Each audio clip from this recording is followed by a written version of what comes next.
when you say humble, it doesn't mean chas v'shalom that the person is lying to himself or other people. You can't be dishonest and say it's an expression of a humble expression of humbleness. So we can't say that Abaye, Rabbah, knew the truth, who he was, but he's a tzaddik, but he says, despite that, he calls himself a Beinoni because he's a humble person. That doesn't work. That doesn't work at all, because a tzaddik is a tzaddik, and he's distant from many other Avedas, and he's distant from saying, expressing himself in a dishonest manner.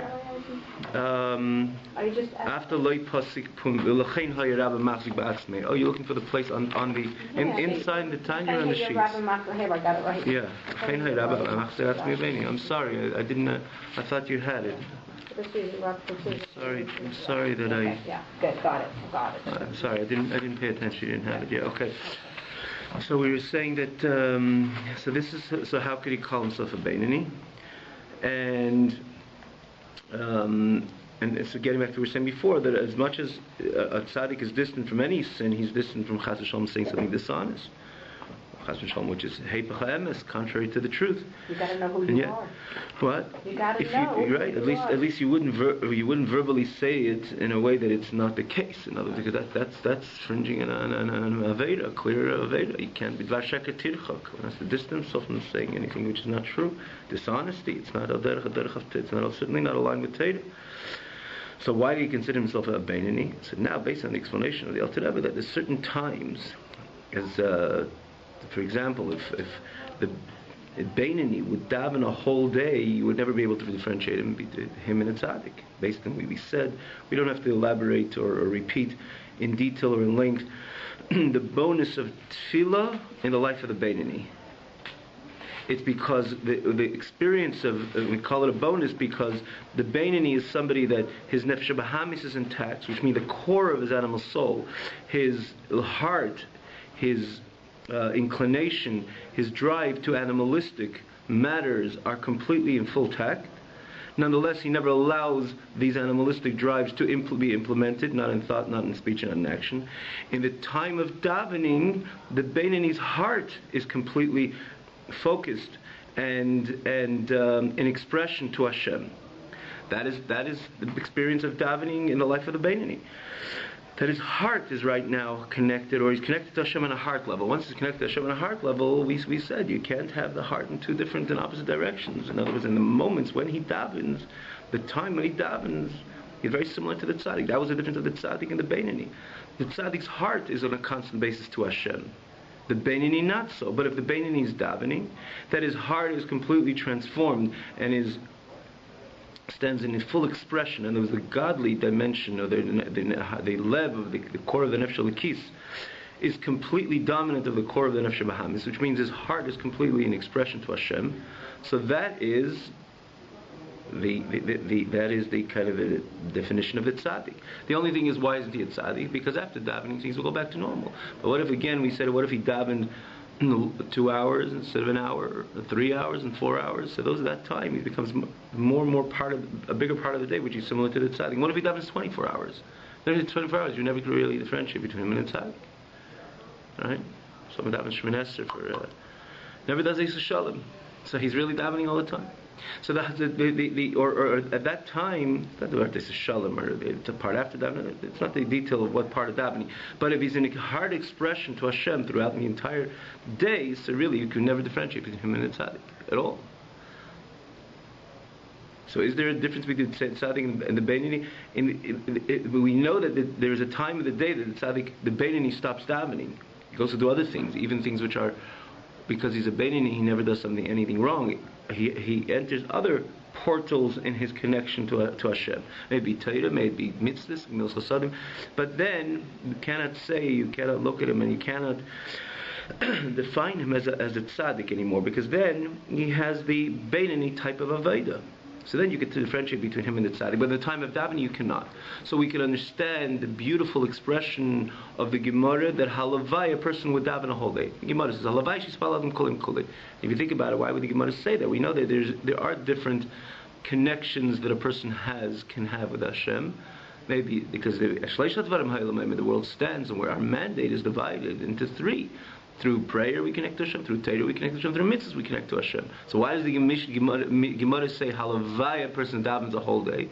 The answer is, now we could see based on this explanation, it is rich and beautiful, because it's not the Gemara is ignoring the other connections to Yid has with Hashem, but the Gemara is saying that with the other connections when you have with Hashem, the fact that you're done with davening, you're done with that connection with HaKadosh Baruch Hu in this core level, there's this heart expression type of connection. So it's a Yerida, it's a descent. You're doing what you have to do. You're a Beinani, which never sins. And when we say never sins, again, we mentioned multiple times, quite a few times, that it's not only the negative, he's careful, the Beinani is careful not to transgress maybe thought, speech, or action, but also the positive side. Everything, his whole day is aligned with Ratzon Hashem. He could be a businessman. It's not someone who's sitting in the Beis HaMedrash and learning Torah a whole day. No, we're dealing with a Beinani, which is again the average. We call it Beinani, literally means the intermediate, the average. He's a person which is a job, and because he has a responsibility, and he gets to bring parnasa. But everything he does within his 24 hours are aligned with what the Ratzon Hashem, which is Hashem's desire. But the Gemara is saying basically that the other services which you're involved with, you're not on the level of tzaddik. You don't experience that bonus as much as you experience by davening. Let a person daven a whole day. Realistically, it probably doesn't happen. Someone merited to daven a whole day at a person time in his life, it's wonderful. But on an average day, a person cannot daven a whole day. But the Mishnah should say it, halavai. Why would the Gemara rather would say it? Is because we understand the excitement of this bonus in the life of the Beinani. Halavai shalis bal adam kolem kolem daven a whole day. So based on that, getting back to Rabbah, we said that prayer is unique, that the Yid is able to connect to Hashem on a heart level, as opposed to any other service or any other engagement in any other matter, even in the life of the Beinani, which never crosses out of line in his mandate, again, which our mandate is that our garments, our thought, speech, and action remain clean. He never steps out of line. But the Maila of Tefillah, that it's heart. Any other thing else than Tefillah, any other else than prayer, doesn't have that virtue. Usually. Even a person learns Torah. Again, Torah, normally, if a person is not on a level or doesn't see or doesn't appreciate the godly reality which exists within Torah, he can learn Torah as a mitzvah. And a mitzvah is that we understand, and again, he pursues this scholarly dimension which exists within Torah. He knows it's a mitzvah. He's not just reading, he knows Chas v'Shalom, not just reading a book, an intellectual book. He knows it's Torah, but he performs it like a mitzvah. Then there's a higher level, a deeper level within Torah, that a person learns Torah with an Ava Rabbah, with a great love and a fervorous love to Hashem, which he finds within Torah. Because he's so in tune to the reality that Torah is the Dvar Hashem. There's nothing else in every word of Torah, other than the fact that it is the Eibush. That Hashem is, the Gemara says, Anochi Hashem, the Eibush started, began, it says, Anochi Hashem Lekecha. The Gemara takes apart the word Anochi, and it says, Ano Nafshi Ksavis Yahavis. You have Ano Nafshi Ksavis Yahavis. It's Aramaic wording. That Anochi is, the Eibush is saying, you know what Torah is? Ano, I, Hashem says, Nafshi, my soul, my core, my essence, Ksavis, I wrote it into Torah, Yahavis, and I gave it over to you. So the person understands that's what the Eibush's soul is in every single part of Torah. That person understands when he learns a Vlad Gemara. Obviously, has to understand what the Gemara says, the simple meaning of the Gemara. If someone's going to open a Gemara and says, wow, God, I love you, I know you're in this book, so I appreciate so much, and sitting next to the book which has so much of you, that's not, the person doesn't connect to God in that manner. Interestingly, that on one hand, we know that it's not a matter of scholarship. It's a matter of finding God within Torah. In the same token, you want to find God within Torah, you really have to understand what the Gemara is saying. And the Gemara is dealing with interesting cases where we know the classic Mishnah, two people arguing, and this one says it's mine, and Reuven says like this, and Shimon says like this. In a sense, it seems to be things so trivial, if you may. But if that's what Torah is, we learn in the 5th chapter, Al Torah has an expression that even this case will never come to be. There will never be a Reuven saying this, and there will be a Shimon saying this. But because the Eibush established that this is the halacha, when you engage in that halacha, you understand that piece of Gemara thoroughly, you're right away connecting with the greatest union with Hashem, and even more than mitzvahs, for that matter. Talmud Torah connected kulam. It never gives the explanation, but it's all why Torah is even greater in the union with Hashem than other mitzvahs. but it's all based on the Gemara. Talmud Torah connected with no greater mitzvah learning Torah. But in order to connect to that God which exists in the Torah, you have to really first understand what the Gemara is saying. And what Rashi says and Teza says, or you learn any subject of Tanya and Halacha, you can't just say, oh God, you're in this book, I love you, and you start hugging the book. It's not, you never connect with God. Like someone said, like for example, bread sustains a person. And someone's going to see a full cabinet closet and bread, he's going to jump into it, and he's going to think that's going to soothe his hunger or break his hunger. It's never going to happen. Take the bread, you have to eat it, and you have to make sure the bread is baked well, and then you consume it, and then it becomes part of your flesh and blood. Then you're going to live. Then then it'll sustain you. You'll become full. You'll break your hunger. You can't just do things superficially and say that, well, if I eat bread, one less slice of bread, it breaks my hunger. So if I dip myself into loaves of bread, for sure I should be able to break my hunger, because there's hundreds of pieces of bread around me. It's not going to happen. There's a Seder you have to take and open the bag and take the piece of bread, eat it, digest it, and then it's gonna break your hunger. Then it's gonna make you feel good. Then it's going to soothe your hunger, right? Or soothe you. You won't be hungry. Same thing with Torah. You have to understand. I'm saying this parenthetically, but just because these times people get excited and they start. No, the idea of it is that you have to internalize the words, the understanding of every single pshat or halacha, anything you're learning. Once you understand that Gemara or that halacha, you understand thoroughly what the halacha is saying. You know that right now, what's behind the halacha? It's God. 100%. There's no part of the halacha as long. Once it became Torah. Maybe Torah, Nevi'im, Ksuvim, Gemara, Talmud, everything, right? Once it becomes Torah, it is right away. We know that that's what Hashem nafshi ksavis yavas. I put my whole self here. So when a person's tuned to that reality, getting back to what he's saying here, a person's tuned to that reality. Every idea in Torah is ultimately God.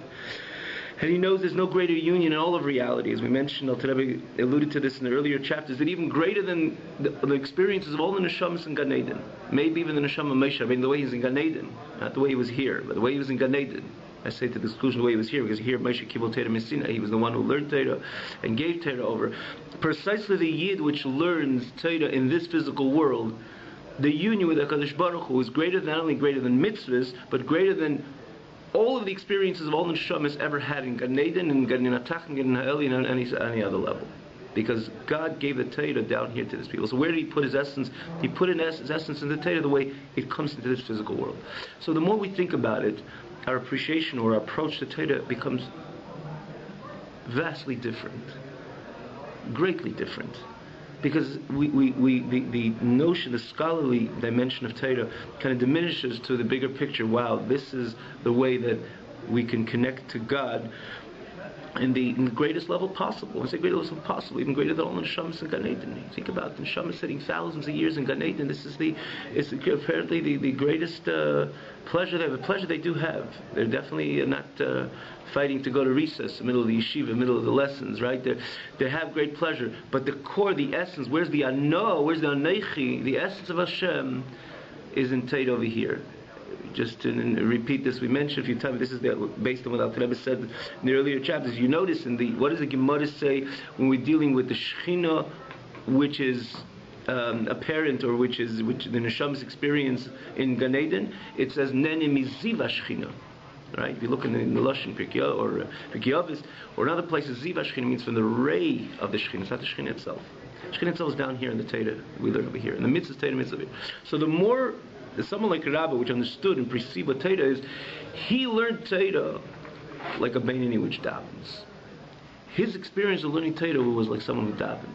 So because his experience with learning Torah was someone who davened, and dafka, because he learned Torah 24 hours a day, literally every second which he had, which is ability, 24 hours or 22 hours. The idea of it is that every spare moment he had, he learned Torah. And this was our question. This is the answer to the question becomes the answer.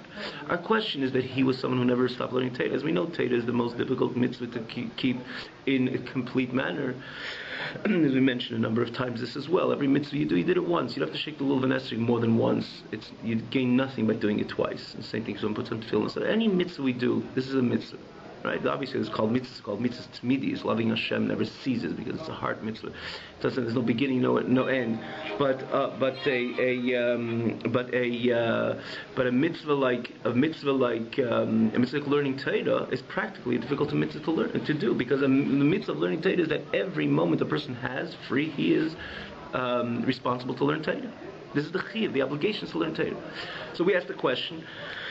We don't find anywhere else that the Torah takes a person and says, again, we found it by David and we found it by Rabbah. The Gemara says that the Malach HaMavis, which has no right of the person, when a person learning Torah, he had a problem with Rabbah because like Pasik Pum Megirsa means he never stopped learning Torah. So this became the question: how can you say he's a Beinoni? The Alter Rebbe says, really, this is the answer. Because his learning Torah was in a way like a Beinoni which davens. His learning Torah was the experience of tefillah, of prayer. So because he learned Torah 24 hours a day, similar to the Beinoni who davens 24 hours a day. And we said when a Beinoni davens, you cannot differentiate him between him and the tzaddik. The Beinoni is similar to tzaddik. So Rabbah kind of within himself, he says, I'm learning Torah with a love of Hashem. It's like someone is davening. So who knows if I'm a tzaddik? Maybe I'm a Beinoni. That's why he said Kinena Beinoni. Is it clear? Yeah? So because he learned 24 hours, if you learn, let's say 23 hours or 23 hours and 50 minutes or 59 minutes, then he stopped, like you're saying. You said the other day, you see a tzaddik when he's not learning Torah and davening. Because that's a crucial point of here. If Rabbah would have stopped learning Torah for any other reason, even obviously for a godly reason, because if it wasn't a godly reason just to stop learning Torah, then he's not even a Beinoni, right? Because a Rasha is someone who just transgresses the smallest bit. If someone has ability to learn, he doesn't learn, he's essentially called a Rasha. So even for any other reason, he wouldn't be so much involved in learning Torah, he would stop to do this or do that. Something which is again based on Shulchan Aruch. So a Beinoni he would be, but he would never consider himself the Beinoni. Then he would feel his continuous love. He was a tzaddik, so he would feel his truly continuous love to Hashem, similar to the way he learned Torah. Like we said, the definition of a tzaddik is really when he stops learning Torah and he still remains with that fervorous love to Hashem. So if he stopped and he would feel that love to Hashem, he wouldn't say Kinena Beinoni. It's because he learned constantly 24 hours a day, so he felt like, and he learned like the experience of Rabbah's learning. It was like a Beinoni's davening. So because he learned the entire time, who says I'm a tzaddik? I'm a Beinoni. That's the word. Because he was afraid, or you're afraid that when you stop, the nefesh habahamis is still not. No, but the truth is that if he would stop, he would still have that. He was a tzaddik. The truth is he was a tzaddik. He would still have that fervorous love to Hashem. Right. But if he would stop for any reason, then he would notice that the love to Hashem, the booming love he had to Hashem, like a Yid davens, he would have once he would stop learning. Right. So then he would never mistake himself as a Beinoni, because why do I have this love? Obviously because I'm a tzaddik. Right. A Beinoni, it ceases. That love comes down right away after davening. If he would learn, again, his learning was equated to someone's Beinoni's davening. If he would stop learning, again, even he would be involved with anything else, like we say established. Obviously, he would be involved in other things, but not learning Torah, which means not davening and not learning Torah. So then he would still feel, because he was truly a tzaddik, because we know he was a tzaddik, he would still feel his love, his fiery love to Hashem. So then he would never mistake himself like a Beinoni, because only a tzaddik has a fiery love to Hashem even after learning a davening. Right? He calls himself a Beinoni. But he calls himself, because he learned Torah the entire day. And when he learned Torah like a Beinoni who davens a whole day theoretically, so then he could never find the difference. He could never say that he was really a tzaddik, because maybe he's like a Beinoni. He was davening the entire day. He never, right? He never was able to evaluate. Exactly. He never stopped doing it. Never stopped learning. And his learning was like davening. So he says, "Kinena Beinoni." Exactly. Yeah. So this is, let's just, we want to go further, but let's just try to read it very quickly inside. I wonder if, we came to the two dots, so we don't have to repeat the text again. We'll start mamash where we're holding. V'hine midas ha'avazu. So v'hine midas ha'avazu. So do we have it before we go on? Do we have it after the two dots? V'hine midas ha'avazu. It is very clear as well in the sheets, because I printed till the end of the chapter. So midas ha'avazu. It is page. don't have a page. There's no numbers. Page numbers would be really helpful. Yeah, I know, but this is the way I printed. They don't have it. Maybe I should write it myself before I do the final copies.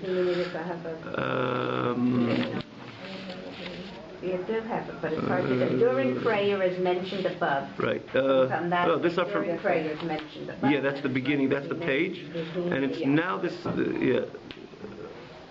Here now this is for mental love attained by Beinanim. Okay, you have it. You have it there. Yes. Okay. So this midas ava, this midah of love, which is said by Beinanim, b'shas hatfilah, at the time of prayer, which comes like these gabras and nefesh alikis, comes to the strength of the nefesh alikis. The gabi madreget tzaddikim, compared to the level of tzaddikim, Eivdei Hashem be'emes la'mitei, which is Kadosh Baruch Hu be'emes la'mitei, a double expression of truth. Over here, ein b'chinas avazu nikreis b'shem avodas emes klal. It's not considered avodas emes, which means a true aveda of true aveda of truth. In other words, a true aveda klal at all. There's no such a thing. Interestingly, they say there's no such a thing of something which is a little bit truth.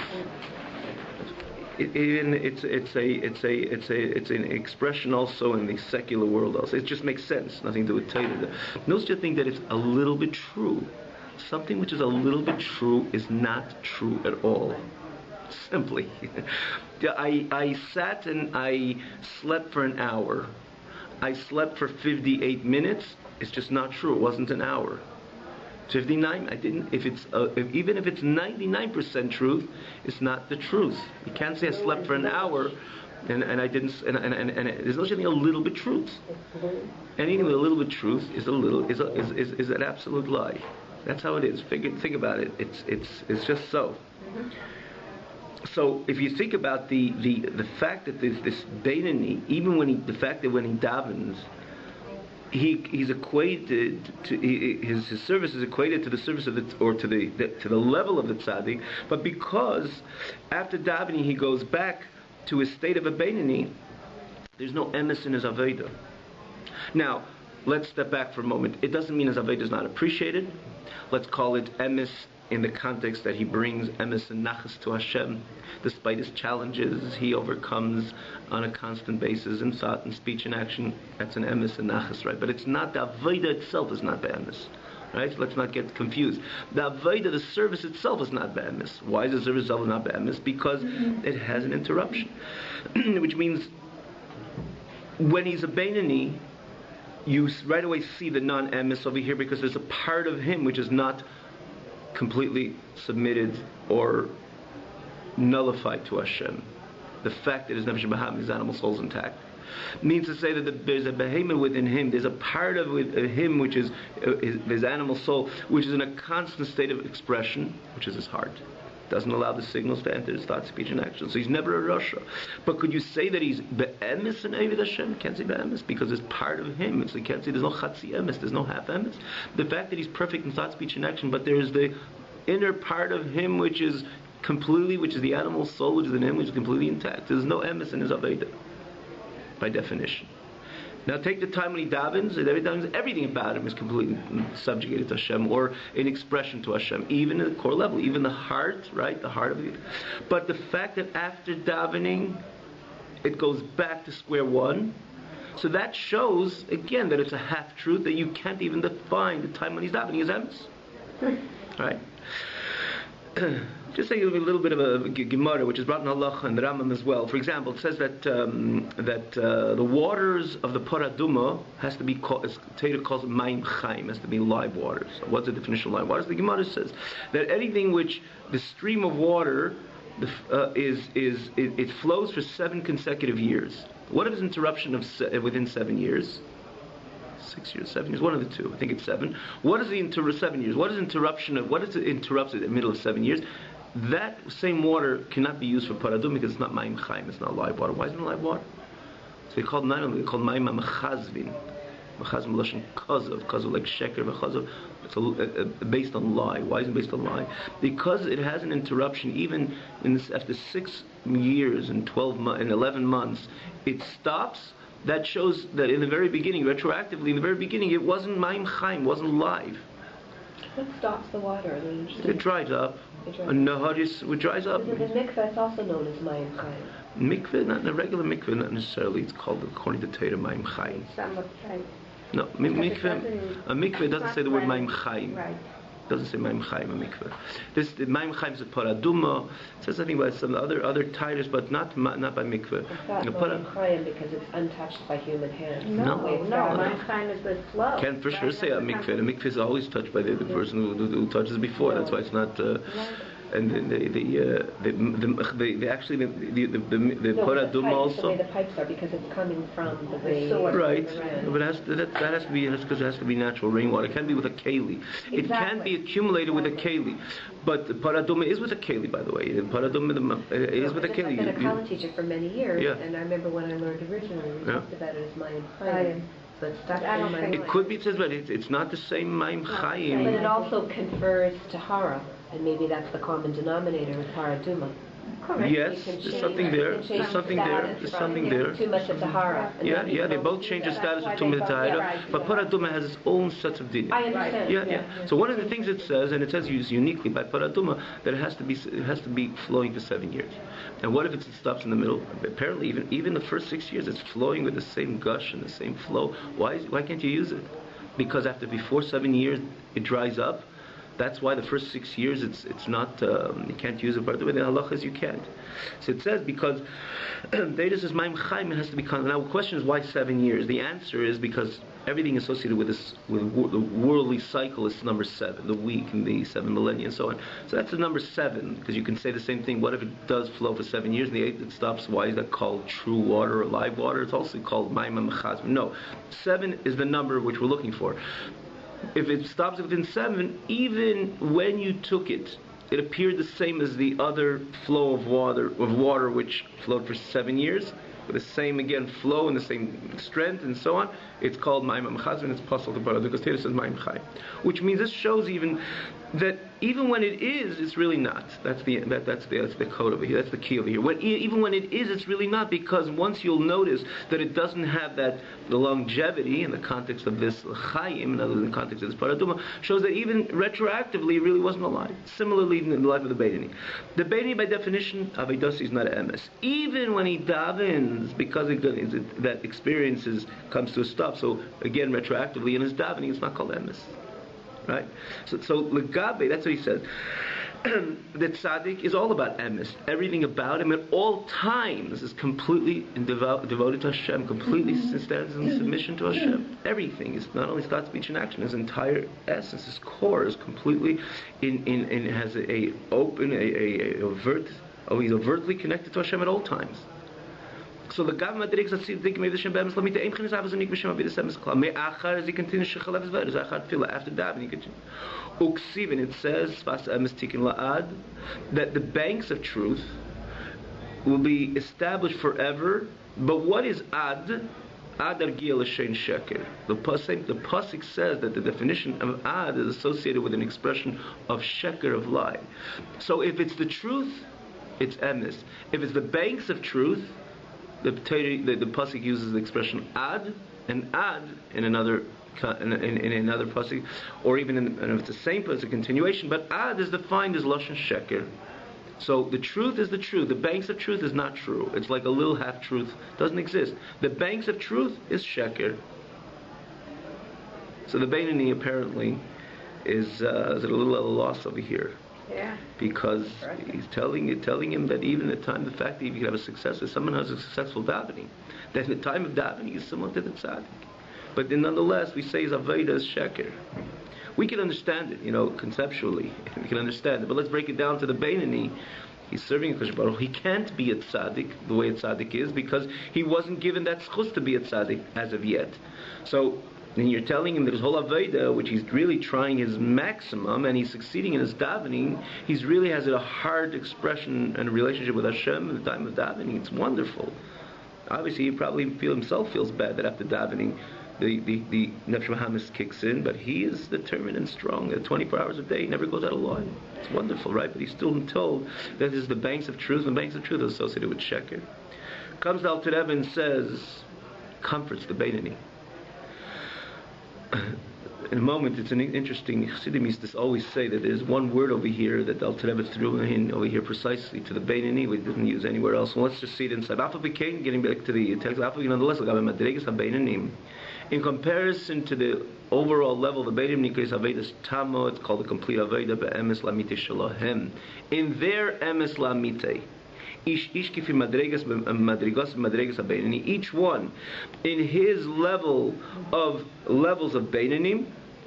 In other words, in comparison to the tzaddik, truly you're just the banks of truth, but within your team of Beinanim, it's called a complete Aveda, and Alter Rebbe uses the international lesson Be'emes Amite, the same term Alter Rebbe used a few lines before by the tzaddik. In the world of the Beinani, there is truth because it is called Aveda Tam, a complete Aveda, each one according to his level in the levels of Beinanim. So this is a reversal because now truth is becoming a relative term. Yes, okay. True, exactly. But the Alter Rebbe gives a little bit flavor to it also. But one thing is, the Alter Rebbe say, call in the love to Hashem within their davening.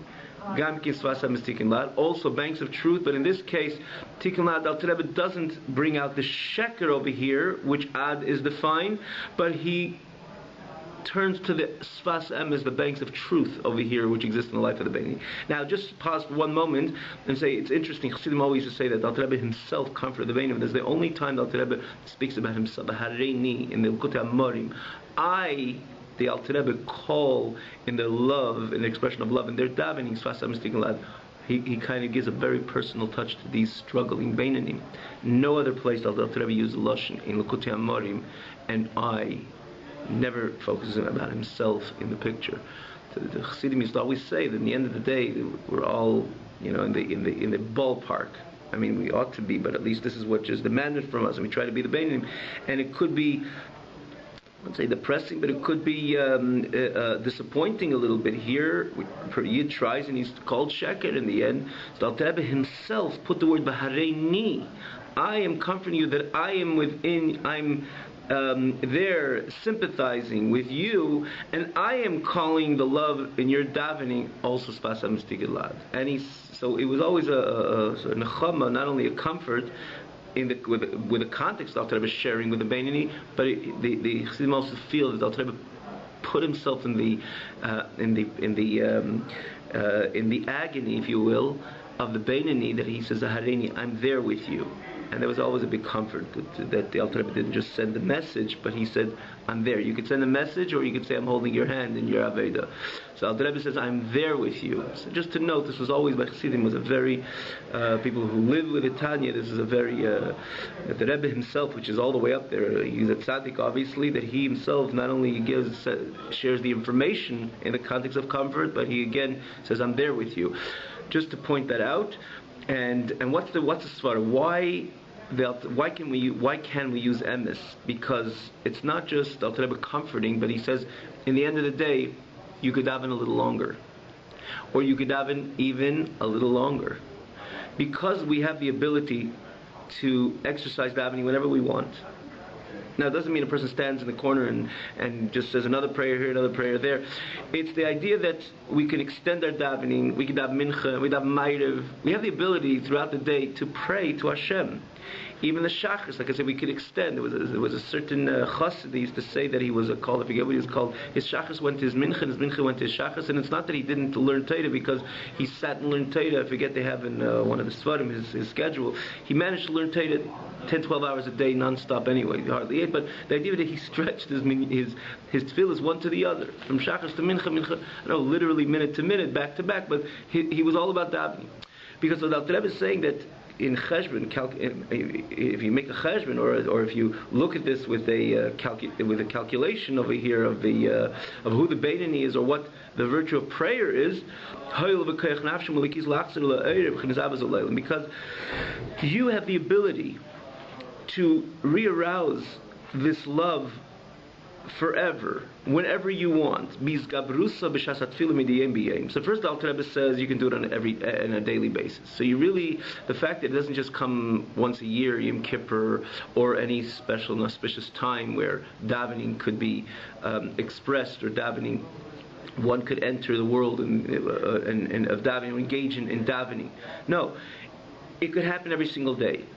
And it could happen every single day doesn't only mean that the person davens every single day the way we can daven at times, grab the siddur, our mind is somewhere else, and even our periodically we do tune in, but that's not the davening with Alter Rebbe is saying that the person is literally expressing a intimate relationship with Hashem.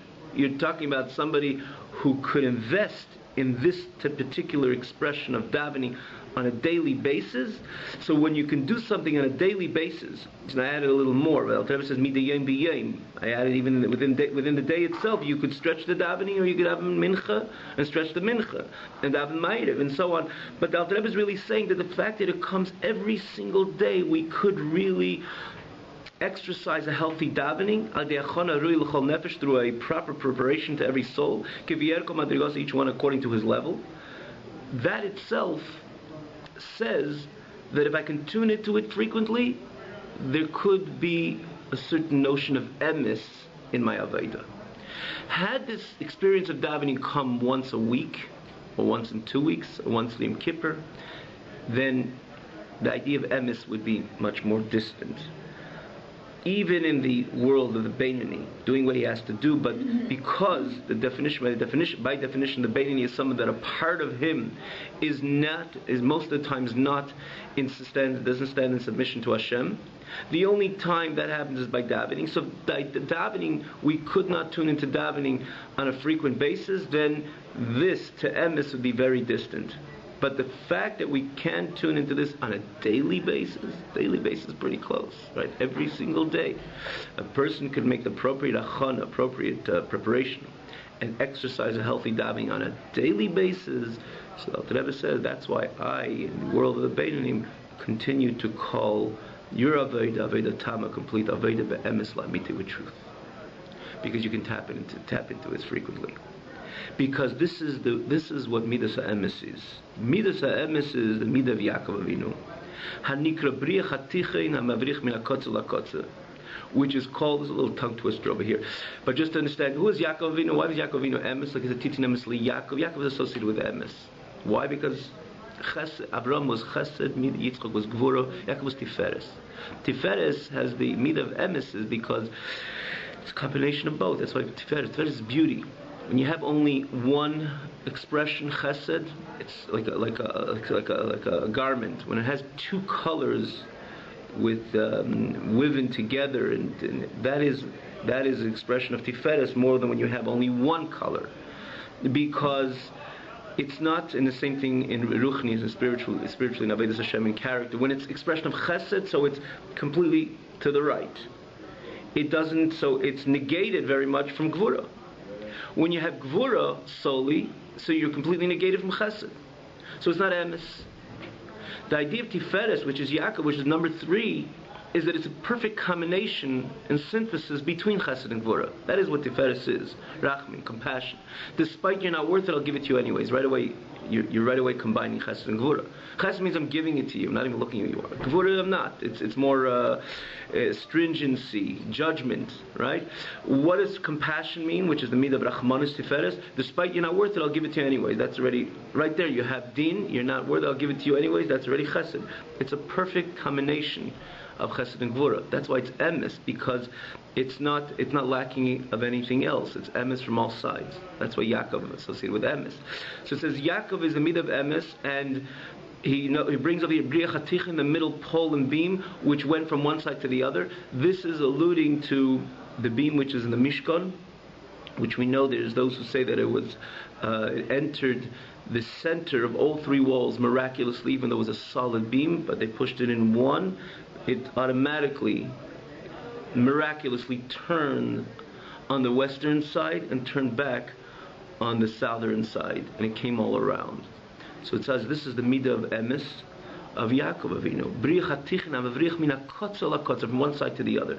So that briach, you look in the Mishkan, in the Vili of the Mishkan, there was the beams on top, and there was one, it says Min HaKotzer LaKotzer. So as those opinions say it wasn't a miracle, they just put in each one, and it's considered as if it goes through all 3 walls. But one opinion says that it was a miracle the way it went in. It was a solid beam, but it turned from the east, from the northern side to the west and back to the south, because this is what emes is. This is what Yaakov Avinu is, that there is no east, west, and north and south. It's one that it could capture everything. So this is again an expression of the Midah of Yaakov. This is, and again now he looks at it vertical. Mireim hamaylas, from the heights of heights, madregas and levels. That's safe kol dargin, to the lowest. Uvachol mayla madrega, in every level. It comes through the middle nukuda, the center point, which is its nukuda, its point of emes. Midas emes, the midah of emes, is a inheritance without any borders and without any boundaries. It has no limit to the highest of heights. And that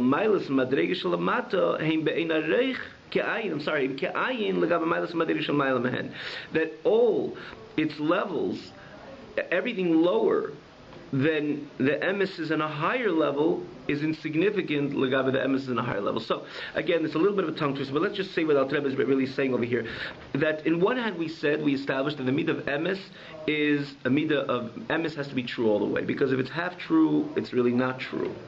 In the other hand, there is the fact that emes crosses from one end to the other. So every point, wherever it crosses, there's the center midah of emes in the point where it's crossing. And if we look at it vertically, for example, you see the emes of Atzilus, of a Gan Eden Ha'elyon, a supreme level in Gan Eden. There's the emes there. In comparison to the emes in Gan Eden HaTacht, in the inferior level Gan Eden, there is no emes in comparison to the emes in the higher level. Because that's the vart of emes. Wherever it is, it demonstrates the maximum emes of the level to which it's relating to, and if you compare it to the higher level, because that's the maximum emes in the way it is in the higher level, by definition the lower level is not true anymore. But because it's emes, and emes permeates every single level with its potency of emes, so wherever you stop, that's where the emes is. So to say that it's an absolute, that all levels of emes are equal, you can't say it also. For this very reason, because emes is something which draws from the highest levels to the lowest, in every area of its emes, it's the maximum emes of that level that itself says that in comparison to the higher level, knows where the emes expresses itself at the higher level, looking down, the lower level is insignificant to it. But you cannot completely ignore the emes on the lower level. And that's what he's saying. Now, just to say this brackets, it says Ki Yadua, we'll finish the Perek Yadua Leidechein, it's known in those who know Chachma Nistara, the hidden secrets of the head and the brain of a lower level, even though that's a head and a brain, are the level of a heel, the ragle and feet, madreges alyenis mehen, of a higher level. In other words, if you talk about two levels, for example, we said the Gan Eden HaTacht and Gan Eden Ha'elyon, which this is not associated with Tanya or Chassidus. We know that there's different levels in Gan Eden. The highest level of Gan Eden HaTacht is lower than the lowest level of Gan Eden Ha'elyon. So he says the brain, or the intellect, which in the structure of man is the highest, feet and the heel are the lowest. So when you're dealing with something which is a totally higher level, the brain and the head of the lower level is considered the heel and the feet in comparison to the higher level. Like the feet of the highest. Now, who's the highest? The highest of the highest, according to Allah, is the highest level of Malachim, or rather Srafim. I forget I think the highest of the highest, or in this context, it said the highest is a certain special Malachim. So their raglayim, their feet, which means that doesn't mean physical feet, but the lowest level is Kineged Kulam, corresponds to anything which is lower than it. So this is again in the brackets. But getting back to what we're saying over here in the context of the tzaddik and the Beinani. If midas ha'emes is emes in mina kotza la kotza, from one end to the other, so what is in the package of Avodas Hashem? There is, for example, the tzaddik and the Beinani. We can't consider the Rasha because the Rasha is really not, maybe has a certain emes within himself very deep. The pintel yid within every yid is the emes of the yid, but it doesn't come in a state of manifestation. So let's look at the Beinani. Well, again, maybe we consider the Rasha also. We said the other day tzibur, right? The tzibur is the tzaddik, Bein, tzaddikim, Beinanim, and Rishayim, right? And you have a minyan tzibur, tzaddik, Beinoni. But let's look at the tzaddik and the Beinoni because they both stand in a complete desire to serve Hashem to the maximum. And because Midas HaEmes, it's so true that there's no hefsek, there's no interruption. Something which isn't true, in other words, a different twist, a different approach to the Midas HaEmes. Something which isn't true, so it has an interruption. Like you think about Avram was not called Emes because it's Chesed. It doesn't reach Gvura. Yitzchak was true in Gvura, but it wasn't absolute truth because it stopped by Gvura. It wasn't Chesed. The reason why Yaakov is called Chesed because he has a combination. He's able to combine the two. In other words, it never stops. You can't say it's emes till here and it stops. No, because it's emes, it has chesed and gvura. So there's no interruption to any expression. Maybe chesed, maybe gvura. Now you're going to say the emes of gvura is the same as the emes of chesed? No, it's not. This is emes and gvura. It's not emes and chesed. In the world of Yaakov, it's min hakotza. He brings it a few times. Min hakotza el hakotza, from one extreme to the other. As we look at the package of Hashem Tzadikim and Beinanim, emes, it's emes all the way through, from Tzadikim all the way to Beinanim. But because it's emes in every nukud, in every point where it would stop, or you want to stop it and focus and say this is the emes till the end. So when you look at emes till the end of the tzaddik, you could, at that point you're looking from the window of the tzaddik. The madrega of Beinanim is sheker. But because emes really comes from all the way and permeates all the way through every single level. Again, that is what Yaakov Avinu is. It's a combination of all levels, and that's part of his emes. So there's an akudim size. You can stop and focus on the emes of the Beinoni, and that's what Alter Rebbe is doing. Because obviously, in comparison to the tzaddik, like he says, the highest, the lower level is considered the heel of the highest level. And the same thing over here. On one hand, Alter Rebbe clearly calls the avodah of the Beinoni completely sheker. And we can understand why. But because we're dealing with the meat of emes, and the meat of emes comes through every single darga, and that's what the emes is all about. So the Rebbe says, I could still call in the world the Beinoni, if I want to just focus on the Beinoni, just look at the Beinoni, and say that I could find the nukud of emes within him. And again, how the Rebbe unfolds and relates to it. He says, because I could reinvigorate this notion of avas Hashem, again, not only obeying Hashem with thought, speech, and action, but love to Hashem. I could do it on a daily basis, so I could find the emes in the world of the Beinoni and continue to call it emes. And again, interestingly, you learn the Tanya time and again. Every time something new comes, I never noticed. Alter Rebbe uses the same, and Alter Rebbe we mentioned a number of times. There was very precise in his expression. A moment ago, the tzaddik, he uses the expression emes la'amitai. And not stam emes la'amitai. Here, when he's focusing on the emes of the Beinoni, comforting the Beinoni, but not just stam comforting, but it's showing him that he could really reconnect and re-arouse that emes within him, or that connection on a love level, a level of Abba, heart level to Hashem. He uses exact same expression, emes la'amitai. But this is emes la'amitai as we focus on the Beinoni. Right. Have a great night.